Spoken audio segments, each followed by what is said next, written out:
जय श्री कृष्णा। वीर की राजकुमारी शबरी को आश्रम जब देवलोक जाने लगे, तब शबरी भी साथ जाने की जिद करने लगी। शबरी की उम्र 10 वर्ष थी। वो महर्षि मतन का हाथ पकड़ रोने लगी। महर्षि शबरी को रोते देख व्याकुल हो उठे। शबरी को समझाया, पुत्री, इस आश्रम में भगवान आएंगे, तुम यहीं प्रतीक्षा करो। अबोध शबरी इतना अवश्य जानती थी कि गुरु का वाक्य सत्य होकर रहेगा। उसने फिर पूछा, कब आएंगे? महर्षि मतन त्रिकालदर्शी थे।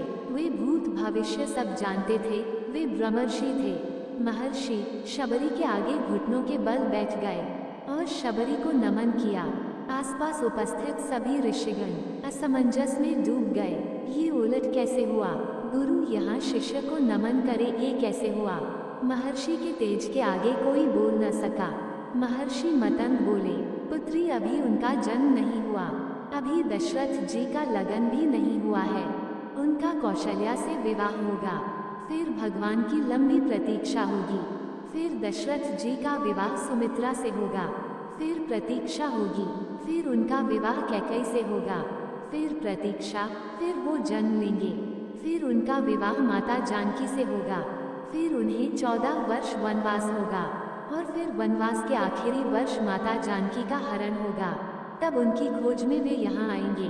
तुम उन्हें कहना, आप सुग्रीव से मित्रता कीजिए, उसे आत्ताई बाली के संताप से मुक्त कीजिए, आपका अभीष्ट सिद्ध होगा और आप रावण पर अवश्य विजय प्राप्त करेंगे। शबरी एक क्षण किंकर्तव्य विमूढ़ हो गई। अबोध शबरी इतनी लंबी प्रतीक्षा के समय को माप भी नहीं पाई। वो फिर अधीर होकर पूछने लगी, इतनी लंबी प्रतीक्षा कैसे पूरी होगी गुरुदेव? महर्षि मतन बोले, वे ईश्वर है, अवश्य ही आएंगे, ये भावी निश्चित है। लेकिन यदि उनकी इच्छा हुई तो काल दर्शन के इस विज्ञान को परे रखकर वे कभी भी आ सकते हैं। लेकिन आएंगे अवश्य। जन्म मरण से परे उन्हें जब जरूरत हुई तो प्रहलाद के लिए खंबे से भी निकल आए थे। इसलिए प्रतीक्षा करना, वे कभी भी आ सकते हैं। तीनों काल तुम्हारे गुरु के रूप में मुझे याद रखेंगे। शायद यही मेरे तप का फल है। शबरी गुरु के आदेश को मान वहीं आश्रम में रुक गई।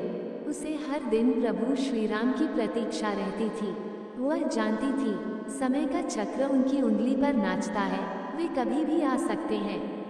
हर रोज रास्ते में फूल बिछाती है और हर क्षण प्रतीक्षा करती, कभी भी आ सकते हैं। हर तरफ फूल बिछाकर हर क्षण प्रतीक्षा। शबरी बूढ़ी हो गई, लेकिन प्रतीक्षा उसी अबोध चित से करती रही और एक दिन उसके बिछाए फूलों पर प्रभु श्री राम के चरण पड़े। शबरी का कंठ अवरुद्ध हो गया, आंखों से अश्रुओं की धारा फूट पड़ी। गुरु का कथन सत्य हुआ, भगवान उसके घर आ गए। शबरी की प्रतीक्षा का फल ये रहा कि जिन राम को कभी तीनों माताओं ने जूठा नहीं खिलाया, उन्हीं राम ने शबरी का जूठा खाया। ऐसे पतित पावन मर्यादा पुरुषोत्तम दीन हितकारी श्री राम जी की जय हो, जय हो, जय हो। एकटक देर तक उस सुपुरुष को निहारते रहने के बाद वृद्धा भीलनी के मुंह से स्वर बोल फूटे, कहो राम। शबरी की कुटिया को ढूंढने में अधिक कष्ट तो नहीं हुआ। राम मुस्कुराए, यहाँ तो आना ही था माँ, कष्ट का क्या मोल। जानते हो राम, तुम्हारी प्रतीक्षा तब से कर रही हूँ जब तुम जन्मे भी नहीं थे। ये भी नहीं जानती थी कि तुम कौन हो, कैसे दिखते हो, क्यों आओगे मेरे पास। बस इतना ज्ञात था कि कोई पुरुषोत्तम आएगा जो मेरी प्रतीक्षा का अंत करेगा। राम ने कहा, तभी तो मेरे जन्म के पूर्व ही तय हो चुका था कि राम को शबरी के आश्रम में जाना है। एक बात बताऊं प्रभु, भक्ति में 2 प्रकार की शरणागति होती है। पहली वानरी भाव और दूसरी माचारी भाव। बंदर का बच्चा अपनी पूरी शक्ति लगाकर अपनी माँ का पेट पकड़े रहता है ताकि गिरे न। उसे सबसे अधिक भरोसा माँ पर ही होता है और वो उसे पूरी शक्ति से पकड़े रहता है।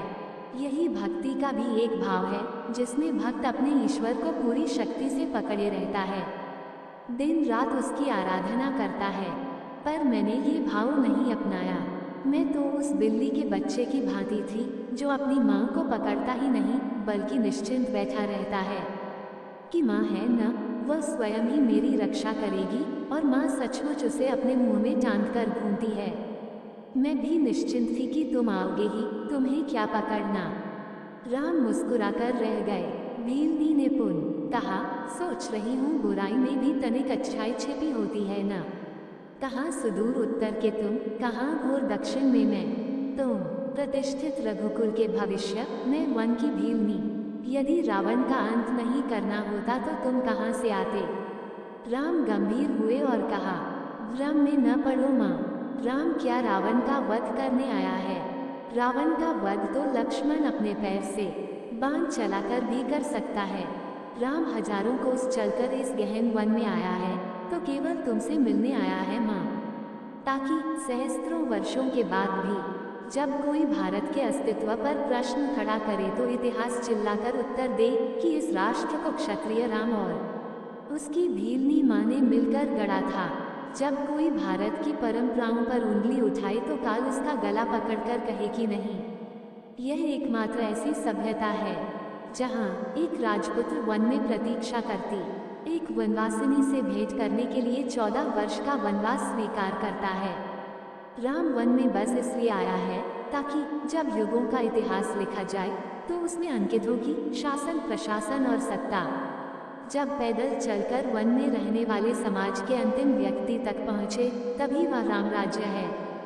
राम वन में इसलिए आया है ताकि भविष्य स्मरण रखे कि प्रतीक्षाएं अवश्य पूरी होती हैं। राम रावण को मारने भर के लिए नहीं आया है माँ। माता शबरी एकटक राम को निहारती रही। राम ने फिर कहा, राम की वन यात्रा रावण युद्ध के लिए नहीं है माता, राम की यात्रा प्रारंभ हुई है भविष्य के आदर्श की स्थापना के लिए। राम राजमहल से निकला है ताकि विश्व को संदेश दे सके कि एक माँ की अवांछनीय इच्छाओं को भी पूरा करना ही राम होना है। राम निकला है ताकि भारत विश्व को सीख दे सके कि किसी सीता के अपमान का दंड असभ्य रावण के पूरे साम्राज्य के विध्वंस से पूरा होता है। राम आया है ताकि भारत विश्व को बता सके कि अन्याय और आतंक का अंत करना ही धर्म है।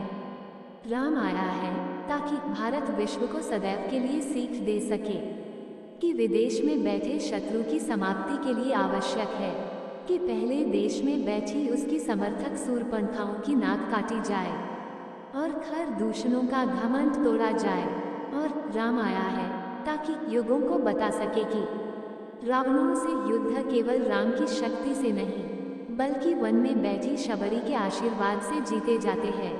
शबरी की आंखों में जल भर आया था। उसने बात बदलकर कहा, देर खाओगे राम। राम मुस्कुराए, बिना खाए जाऊंगा भी नहीं माँ। शबरी अपनी कुटिया से झपोली में बेर लेकर आई और राम के समक्ष रख दिए। राम और लक्ष्मण खाने लगे तो कहा, बेर मीठे हैं न प्रभु, यहाँ आकर मीठे और खट्टे का भेद भूल गया हूँ माँ। बस इतना समझ रहा हूँ कि यही अमृत है।